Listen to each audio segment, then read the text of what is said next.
Ikatan Keluarga Alumni Pendidikan Tinggi Kepamong Praja IKPTK Aceh menggelar halal bihalal di sekretariat organisasi tersebut pada Kamis 26 Mei 2022.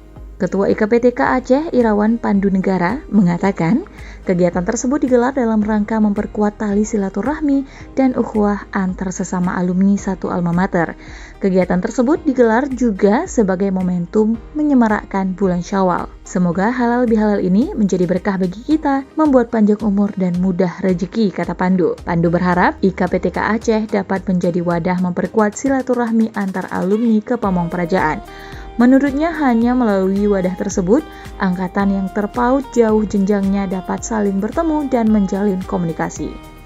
Ia juga berharap alumni Kepamong Prajaan di Aceh dapat kompak dalam menjalankan berbagai kegiatan yang bermanfaat di bawah organisasi IKPTK. Kedepan, IKPTK akan merancang program bermanfaat yang bersifat berkelanjutan, seperti pemberian beasiswa pendidikan bagi anak-anak kurang mampu.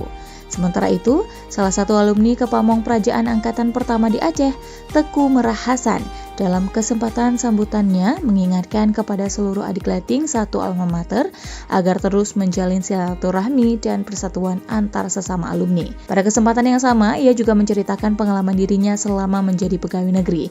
Ia juga berbagi saran bagaimana menjadi pegawai yang baik, dan menurutnya seorang pegawai perlu memiliki sikap yang baik dan menghargai orang lain.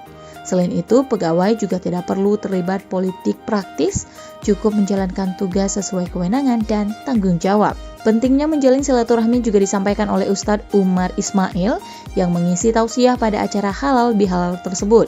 Ia mengapresiasi acara yang digelar oleh alumni Kepamong Prajaan ID Aceh itu, dan menurutnya silaturahmi memiliki banyak manfaatnya. Salah satunya adalah terhindar dari penyakit mudah lupa. Lebih lanjut, Ustadz Umar mengingatkan sebagai muslim harus menghindari pertikaian dan menjaga amarah dalam menjalin hubungan antar sesama manusia.